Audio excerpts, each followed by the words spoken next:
All right, so this is the second to last section, and we're really going to skip around a lot here. I just want to mention some things that you learned in the past in case, your future math class mentions them again. It's something that kind of it sparks your memory instead of you being like, I never saw that before.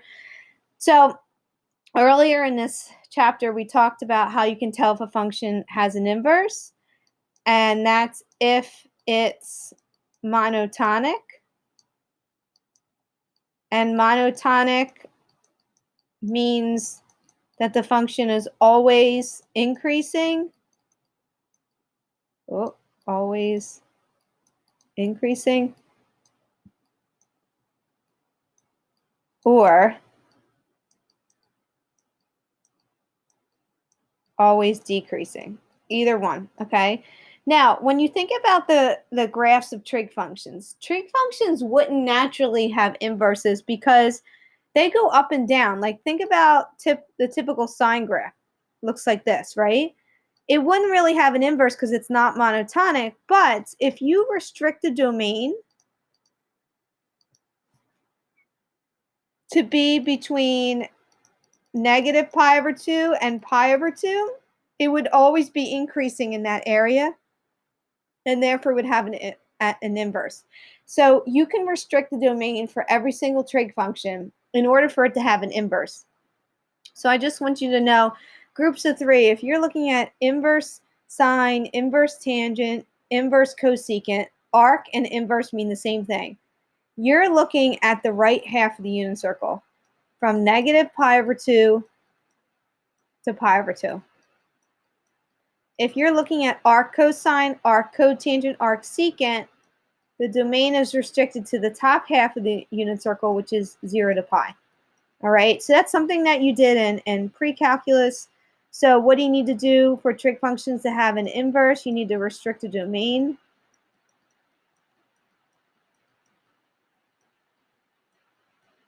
All right. Now, I want you to understand what it means if you see like arc sine of a half. So that's saying sine of what angle on the unit circle is a half. So you need to know that arc sine is dealing with the right half of the unit circle, and sine is the y value, so it has to be positive because it's positive a half, so you have to be in the first quadrant. And which angle has a y value of a half? That would actually be pi over 6 because you have the coordinates root 3 over 2, comma a half. So arc sine of a half is pi over 6. All right, let's just do one more just so you understand it. If we're doing inverse cosine of root 3 over 2, so that's saying cosine of what angle is root 3 over 2. So you're thinking backwards. So inverse cosine is the top half of the unit circle. Since cosine's the x value and we're saying it's positive, we're looking in the first quadrant. So which angle has an x coordinate of root 3 over 2? It's actually the same as this. That would be pi over 6 because the x coordinate at pi over 6 is root 3 over 2.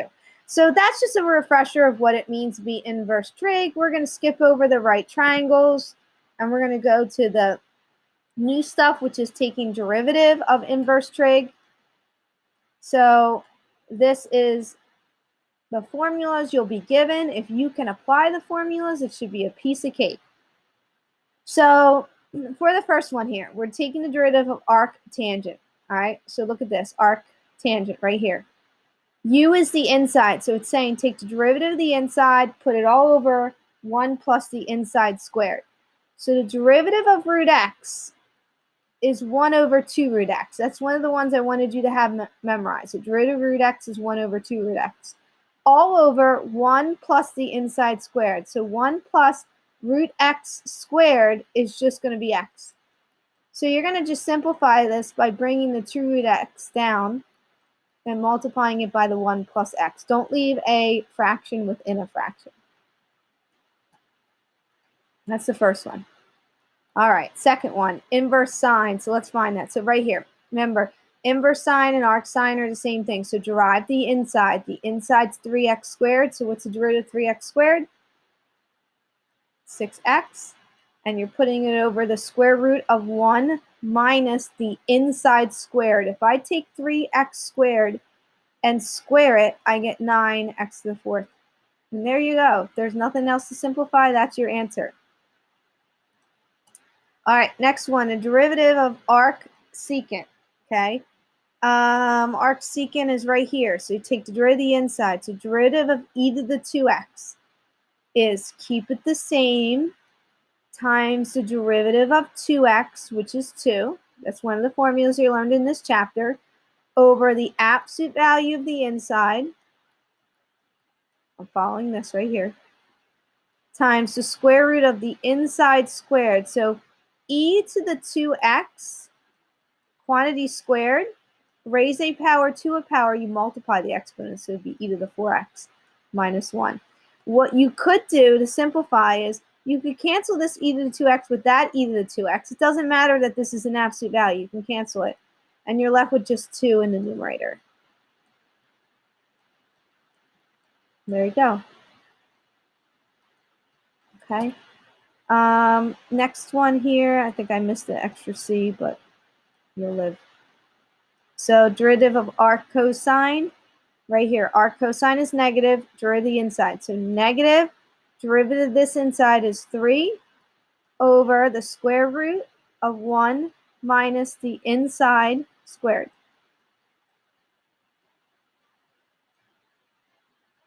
And there you go. There's your answer. Okay, if you can identify which formula to use and apply the formula, this should not be difficult at all. Okay, derivative of arc cotangent. So arc cotangent's right here, derivative of the inside. So derivative of ln of 5x is the derivative of the inside over the inside. That's the derivative of a natural log. Derivative of its inside, which is 5, over the inside. Over 1 plus the inside squared. So 1 plus the natural log of 5x, quantity squared. All right, I can reduce here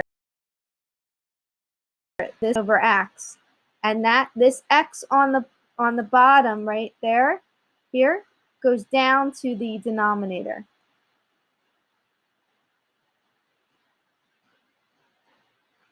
Okay.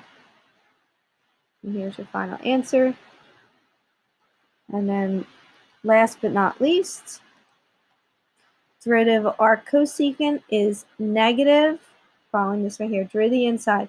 So to derivative, this is the a to the u formula. So to derive a to the u, you keep it the same, times the natural log of the base, times the derivative of the power, which is just times 1, over the absolute value of the inside, so 4 to the x plus 3,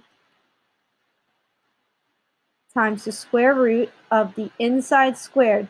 So 4 to the x plus 3 quantity squared, then minus 1.